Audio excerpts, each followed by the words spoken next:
Good evening. A good evening, is it? You fellows would call the end of the world a good evening. If the bloody sunset were covered with literal human blood, spilt and shining, you would still be standing there as solid as ever, looking out for some poor, harmless tramp whom you could move on. You policemen are cruel to the poor, but I could forgive you even your cruelty if it weren't for your calm. If we are calm, it is the calm of organised resistance. What? The soldier must be calm in the thick of the battle. The composure of an army is the anger of a nation.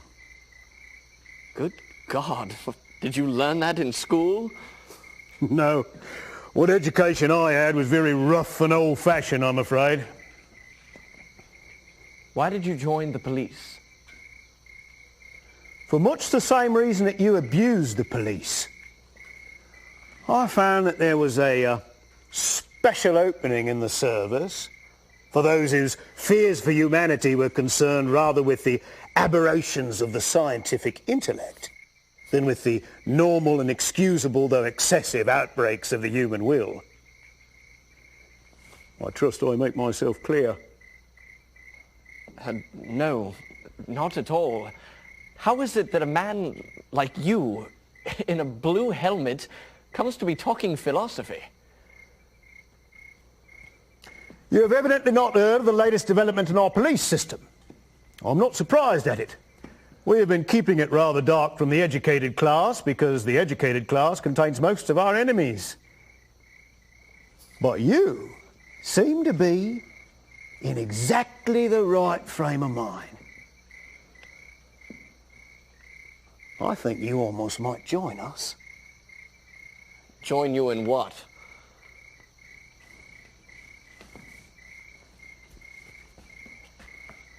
I will tell you. We believe that a purely intellectual conspiracy would soon threaten the very existence of civilization.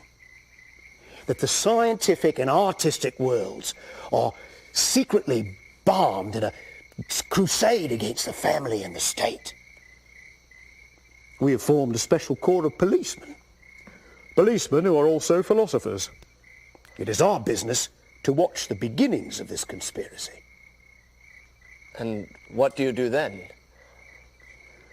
The work of the philosophical policeman is at once bolder and more subtle than that of the ordinary detective.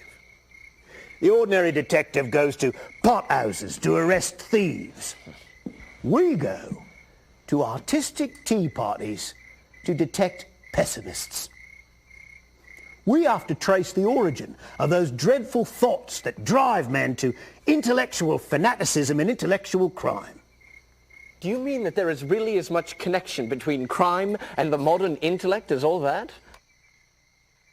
You were right when you said just now that our ordinary treatment of the poor criminal was a pretty brutal business. I tell you, I'm sometimes sick of my trade when I think how perpetually it means merely a war upon the ignorant and the desperate. But this new movement of ours is a very different affair. We deny the snobbish assumption that the ignorant are the dangerous criminals. We remember the Roman emperors. We remember the great poisoning princes of the Renaissance. We say that the dangerous criminal is the educated criminal. We say that the most dangerous criminal now is the entirely lawless modern philosopher. Compared to him, burglars and bigamists are essentially moral men. My heart goes out to them. They accept the essential ideal of man. They merely seek it wrongly. Thieves respect property.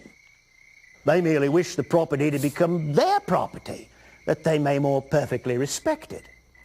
But philosophers dislike property as property. They wish to destroy the very idea of personal possession.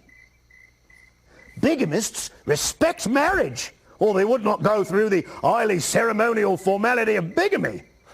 But philosophers despise marriage as marriage. Murderers respect human life, They merely wish to attain a greater fullness of human life in themselves by the sacrifice of what seems to them to be lesser lives. But philosophers hate life itself. Their own, as much as other people's. How true that is. I have felt it from my boyhood, but could never say it. The evil philosopher is not trying to alter things, but to annihilate them. Yes, the modern world has retained all those parts of police work that are really ignominious and oppressive, the harrying of the poor, the spying upon the unfortunate. It has given up its more dignified work, the punishment of powerful traitors in the state and powerful heresiarchs in the church. Oh, the moderns say we must not punish heretics. My only doubt is whether we have the right to punish anybody else. I don't know what you're doing, but you're wasting your life. You must join our special army against anarchy. But still, I do not quite understand. I know as well as anyone that the modern world is full of lawless little men and mad little movements. But what is this anarchy?